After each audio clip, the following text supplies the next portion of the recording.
Hello everyone, welcome again in this channel EduMaster। Students, आपने देखा होगा कि कई बार आपको पेंटिंग जो है वो बिल्कुल डिफरेंट वे की लगती है। उसमें जो कलर पैटर्न है वो बिल्कुल डिफरेंट तरह से दिखाया होता है और कुछ गाने भी आपको बिल्कुल ट्रेडिशनल वे से डिफरेंट लगते हैं। वो म्यूज़िक अलग है, वो कविता जो है जो आप सुन रहे हैं वो अलग सी हो सकती है, वो मूवी जो आप देखते हैं हो सकता है कि इस बार एक ट्रेडिशनल स्टोरी की तरह ना हो, बिल्कुल डिफरेंट वे की आपको मूवी लगी हो। ये सारी चीज़ें जो डिफरेंट आइडियाज़ से आई हैं, डिफरेंट वे से प्रेजेंट हुई हैं, ये किसने की? इसके पीछे हैं क्रिएटिव पीपल और क्रिएटिव चिल्ड्रन। तो अपनी डाइवर्स लर्नर्स की सीरीज़ में आज हम जिनके बारे में बात करेंगे वो हैं हमारे creative children. This is me Rajni Sharma presenting you this topic. Creative बच्चे जिनमें होती है क्रिएटिविटी, जिसे हम कहते हैं सृजनशीलता। ये सृजनशीलता क्या है? क्रिएटिविटी एक एबिलिटी है, ability to create new ideas and things. It is related with divergent thinking. Divergent thinking वो जो हमें डिफरेंट वे से सोचने में हेल्प करती है। एक ही प्रॉब्लम के मल्टीपल सॉल्यूशंस हो सकते हैं, एक ही क्वेश्चन के कई तरह के आंसर हो सकते हैं। वही डाइवर्जेंट थिंकिंग जो है वो होती है creativity. Creativity is novelty. Novelty जिसे हम कहते हैं न्यूनेस या फिर न्यू आइडियाज़ या नवीनता, कुछ नई तरह से करना, कुछ नई तरह से प्रेजेंट करना, कुछ नया सोचना, डिफरेंट सोचना, वो है creativity. Creativity is the ability to generate new ideas, solutions and possibilities. हम सिर्फ वही चीज़ों को नहीं दोहराएंगे जो हम अक्सर देखते आए हैं, हम सिर्फ वही सॉल्यूशन नहीं देंगे जो और बच्चे बोल रहे हैं, उसे हम कहेंगे creativity. Creativity is thinking beyond the set boundaries and produce novel ideas in original and unconventional ways. Conventional ways होते हैं जो ट्रेडिशनल वेज हैं, जो आम चलती हुई आ रही चीज़ें हैं, लेकिन जब उससे हम डिफरेंट कुछ बनाएंगे, कुछ क्रिएट करेंगे और वो अपने आप में ओरिजिनल होगी चीज़, उसे हम कहेंगे क्रिएटिविटी। तो क्रिएटिविटी का मतलब क्या हुआ कि it is an ability to create new ideas and things. हम कुछ भी, वो म्यूज़िक हो सकता है, वो डिफरेंट वे का डांस हो सकता है, वो कोई डिफरेंट पोइट्री हो सकती है, वो एक डिफरेंट स्टोरी हो सकती है, वो ड्राइंग डिफरेंट हो सकती है, या कोई एक नया आर्किटेक्चर हो सकता है, न्यू तरह की एक बिल्डिंग क्रिएट कर दी है, तो इसे हम कहेंगे क्रिएटिविटी। और जिन बच्चों में ये एबिलिटी होती है उन्हें हम कहते हैं क्रिएटिव चिल्ड्रन, यानी रचनात्मक शिक्षार्थी या सृजनशील बालक। Children who are able to produce something in a creative way are known as creative children. They show novelty, originality in their ideas. Creative children exhibit unique trait. इनमें यूनिक ट्रेट होता है, characteristics होते हैं जो इनको help करते हैं सोचने में, डिफरेंट सोचने में, प्रॉब्लम्स को सॉल्व करने में और इस वर्ल्ड के साथ डिफरेंट तरह से इंटरेक्ट करने में। इन्हें ही हम कहते हैं क्रिएटिव चिल्ड्रन। अब हम थोड़ा सा हिंदी में इनके कैरेक्टरिस्टिक्स कर लेते हैं पहले, फिर हम इंग्लिश में करेंगे कि इन बच्चों में क्या विशेषताएं होती हैं या गुण होते हैं। सबसे पहली विशेषता है जिज्ञासा। इनमें क्यूरियोसिटी रहती है जानने की चीज़ों को, ये क्या होता है, कैसे होता है, किस तरह के रंग है, कैसे पेंटिंग की है, किस तरह के गाने हैं। तो जब किसी में क्यूरियोसिटी होगी जानने की, तभी वो खुद भी क्रिएट कर पाएगा। फिर जो सेकेंड इम्पॉर्टेंट चीज़ इनमें रहती है दैट इज़ इमेजिनेशन, कल्पनाशीलता। ये अपनी कल्पनाओं में रहते हैं। जब ये किसी भी चीज़ की कल्पना करेंगे उसके बाद ही वो उस चीज़ को यथार्थ में बना पाएंगे। फिर है समस्याओं का हल करने की क्षमता। इन बच्चों में प्रॉब्लम सॉल्विंग एबिलिटी रहती है। ये समस्या से भागेंगे नहीं, कोई भी जटिल समस्या होगी उसके लिए उसका सॉल्यूशन जो है अपने अनोखे दृष्टिकोण से हल करने में ये सक्षम होते हैं। सृजनशीलता इनमें रहेगी, इनोवेटिव थिंकिंग, अपने कुछ नए विचार रहेंगे इनमें और उसी से ही काम करना पसंद करते हैं। खुला दृष्टिकोण रहेगा इनका, ये मतलब ओपन माइंडेड रहेंगे, नई चीज़ों से क्रिएट करना, नए अनुभव लेना, ये इनको पसंद होगा। जोखिम लेने की क्षमता इनमें होगी, दूसरे को पसंद आए ना आए, लेकिन फिर भी ये अपने आइडियाज़ को आजमाएंगे, उनको आजमाने में डरेंगे नहीं। फिर है अधिक जिज्ञासु और आत्म अभिव्यक्ति इनमें रहेगी। वो कला का क्षेत्र है, लेखन, संगीत या कोई भी चीज़ है, वो उसमें अपने आप को व्यक्त करने में ये रुचि रखते हैं। सकारात्मक ऊर्जा रहेगी। जो क्रिएटिव लोग होंगे आपको वो पॉजिटिव एनर्जी से भरे हुए दिखेंगे। उनमें जो ऊर्जा होगी वो कभी भी आपको थके हुए, निराश इस तरह के नहीं दिखेंगे। उनमें एक सकारात्मक ऊर्जा रहती है। ये बच्चे गहरी सोच में होंगे, डीप थिंकिंग करेंगे क्योंकि ये इमेजिनेशन करेंगे, कुछ सोच रहे होंगे इनोवेटिव।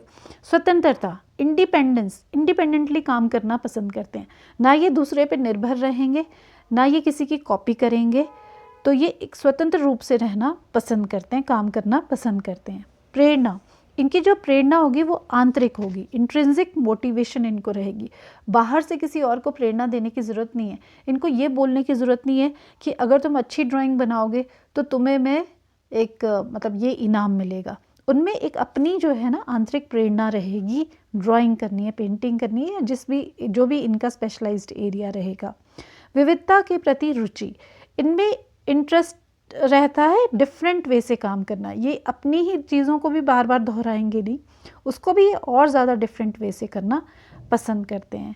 और ये डिफरेंट जो भी औरों का भी देखना, ऐसा नहीं कि ये बच्चे सिर्फ अपना ही देखेंगे, अपना ही एक्सप्रेस करना चाहेंगे, ये दूसरों की चीज़ों में भी इंटरेस्ट लेंगे। डिफरेंट कल्चर, औरों के जो विचार है उनको देखना और एक्सपीरियंस लेना, उसमें भी ये इंटरेस्ट लेते हैं।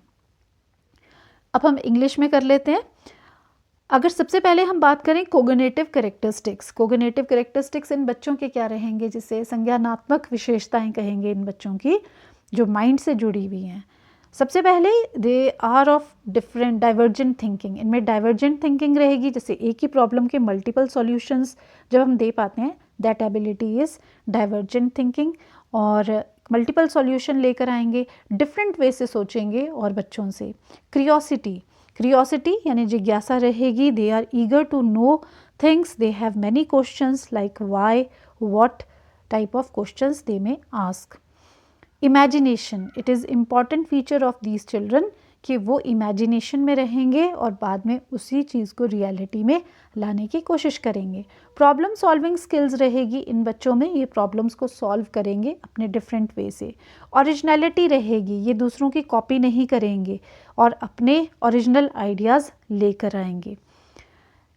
और एक और इम्पॉर्टेंट जो फीचर है कोग्निटिव, अगर हम बात करें तो वो ये भी होता है, they have certain minimum amount of intelligence also. मतलब क्रिएटिविटी के लिए एक इंटेलिजेंट होना भी ज़रूरी होता है। ये हम ये नहीं कहेंगे कि क्रिएटिविटी और इंटेलिजेंस जो है वो डायरेक्टली प्रोपोर्शनल तो नहीं माना जाएगा कि अगर कोई हाईली इंटेलिजेंट है then only he can create things, it is not so. लेकिन एक मिनिमम इंटेलिजेंस का होना भी ज़रूरी है।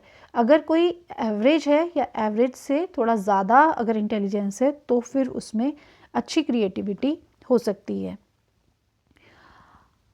अब इसके में हम करते हैं इमोशनल कैरेक्टरिस्टिक्स। इमोशनल कैरेक्टरिस्टिक्स इन बच्चों के क्या होंगे, that they are highly sensitive towards beauty, nature, art and abstract ideas. जैसे अगर कोई ब्यूटीफुल चीज़ देख रहे हैं तो ये उस चीज़ को फील करेंगे और तभी ये उसके बारे में कुछ नया क्रिएट कर सकते हैं। मतलब उस चीज़ को ये इग्नोर नहीं करेंगे। अगर नेचर है, कोई पोइट है या कोई पेंटर है तो वो इन सब चीज़ों से बहुत ज़्यादा इन्फ्लुएंस हो जाते हैं, तो सेंसिटिव रहेंगे ये इन चीज़ों के लिए। फिर इंडिपेंडेंस, ये इंडिपेंडेंटली काम करना पसंद करते हैं। They prefer working alone on certain task, explore करेंगे आइडियाज़ को अपने और किसी एक्सटर्नल इन्फ्लुएंस में या दबाव में नहीं रहेंगे। अपना काम ये खुद करना पसंद करते हैं। परसिस्टेंस, ये इनका बहुत इंपॉर्टेंट फीचर रहेगा। दैट दे वर्क परसिस्टेंटली, दृढ़ता से, डिटर्मिनेशन से, कंसिस्टेंसी से, लगातार निरंतर जो है ये कोशिश करते रहेंगे और काम करते रहेंगे। ये काफ़ी टाइम स्पेंड करते हैं अपने काम में और धीरे धीरे अपने काम में भी ये रिफाइनमेंट अपने आइडियाज़ में लाते रहते हैं। आपने देखा होगा कि जैसे स्टार्टिंग में कोई म्यूज़िक आया या कोई कंपोज़र आया, म्यूजिशियन आया, वो बहुत अच्छा डिफरेंट सा लगेगा सबको, पूरी पब्लिक को, और वो हाईलाइट हो जाएगा और धीरे धीरे वो और भी ज़्यादा अच्छा म्यूज़िक देने लगेगा। तो वो जो रिफाइनमेंट है वो किसी में भी आती है। अगर क्रिएटिव है जो पर्सन वो और ज़्यादा अपने में इम्प्रूवमेंट करेगा क्योंकि उसमें परसिस्टेंस रहेगी। बिहेवियरल कैरेक्टरिस्टिक्स की बात करें तो they are very playful in nature, उनका जो नेचर रहेगा प्लेफुल रहेगा, पॉजिटिव एनर्जी से भरे रहेंगे और वो रिस्क लेंगे और एनर्जेटिक एक्टिव रहेंगे। They are full of energy and enthusiasm, तो एंथुजियास्टिक रहेंगे और क्रिएटिव एक्टिविटीज़ जो हैं वो करते रहेंगे। रिस्क टेकिंग होते हैं, वो रिस्क लेंगे और बिना ये चीज़ ध्यान में रखते हुए कि ये कहीं चीज़ चलेगी, फ्लॉप हो जाएगी, ये मेरा डांस जो है पता नहीं कैसा लगेगा, ये अपना जो है न्यू क्रिएट करने में बिलीव करेंगे और रिस्क भी लेंगे। डे ड्रीमिंग करेंगे, क्योंकि डे ड्रीमिंग तो इमेजिनेशन से रिलेटेड है, तो ये डे ड्रीमिंग में भी इन्वॉल्व रहेंगे। तो ये हमने फीचर्स कर लिए जो हमारे क्रिएटिव बच्चों के बारे में हैं। अब इनको हम किस तरह से सपोर्ट कर सकते हैं क्रिएटिव चिल्ड्रन को? Firstly provide creative activities, school में क्रिएटिव एक्टिविटीज़ होनी चाहिए, बच्चों को ऐसा प्लेटफॉर्म प्रोवाइड करें जहाँ पर वो इस तरह की एक्टिविटीज़ करें। Avoid over structured activities, allow for autonomy and free expression. बहुत ज़्यादा स्ट्रक्चर्ड नहीं होनी चाहिए एक्टिविटी कि आप पूरा अगर एक बच्चों को बोल रहे हैं स्किट करो, ड्रामा करो और पहले से ही आपने बता दिया कि ये स्टोरी होनी चाहिए, या आप बच्चों को पेंटिंग के लिए बोल रहे हो और आप पहले से ही बता रहे हो कि पेंटिंग में ये चीज़ें दिखनी चाहिए, तो वो स्ट्रक्चर्ड हो गया। लेकिन बच्चों को ऑटोनॉमी दें, फ्री विल दें उन्हें बनाने के लिए, इंडिपेंडेंस दें उन्हें। सफिशेंट को करिकुलर एक्टिविटीज़ स्कूल में होनी चाहिए, dance, music, drama, drawing, painting, इस तरह की एक्टिविटीज़ होनी चाहिए ताकि बच्चे एक्सप्लोर कर सकें। Promote original thinking instead of कॉपिंग, बच्चों की अगर ओरिजिनल थिंकिंग आ रही है तो उसको एनकरेज करें, उसको प्रमोट करें, कॉपी करने के लिए एनकरेज ना करें। एनकरेज डाइवर्जेंट थिंकिंग, बच्चों को डिफरेंट वे से सोचने के लिए एनकरेजमेंट मिलनी चाहिए। प्रोवाइड फीडबैक, बच्चा अगर कुछ अच्छा कर रहा है, इनोवेटिव लेकर आ रहा है तो उसको शाबाशी दें, उसको रीइंफोर्समेंट दें। क्रिएटिव एंड एफिशिएंट टीचर्स का होना भी ज़रूरी है। अगर जैसे म्यूज़िक टीचर्स होते हैं स्कूल में, ड्राइंग टीचर हैं और डांस टीचर हैं और वो कुछ क्रिएटिव अच्छा करते हैं, एफिशिएंटली करते हैं, तो बच्चों को इंस्पिरेशन मिलती है। Validate their ideas even if they seem unusual और इम्प्रैक्टिकल, अगर बच्चा कुछ भी डिफरेंट ला रहा है, हो सकता है कि आपने एज अ टीचर कभी वो चीज़ पहले नहीं देखी है, तो उसको वैलिडेट करें, उसके आइडिया को, उसको मोटिवेट करें, ना कि उसको इस तरह से बोल के चुप करवा दें कि ऐसा तो कभी होता ही नहीं है, हमने तो कभी ऐसा पहले किया ही नहीं है। लेकिन अगर वो ठीक लग रहा है आपको आइडिया कुछ भी, तो उसको मोटिवेट करें। तो ये कुछ चीज़ें हैं जिसकी हेल्प से हम बच्चों में कॉन्फिडेंस ला सकते हैं और उनको ज़्यादा मतलब अच्छे क्रिएटिव आइडियाज़ को बूस्ट कर सकते हैं। उनके जो क्रिएटिव बच्चे हैं ये वो हैं जो कि हमारी सोसाइटी में कुछ नया करते हैं, नया लाते हैं। अदरवाइज़ हमारे ट्रेडिशनल वे, पुराने तौर तरीके ही रहते हैं।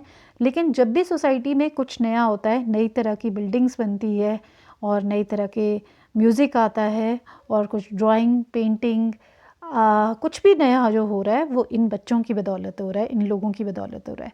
तो इनको एनकरेजमेंट मिलना ज़रूरी है। तो आज हमने डिस्कस किया क्रिएटिव चिल्ड्रन के बारे में। नेक्स्ट वीडियो में हम कुछ और पढ़ेंगे।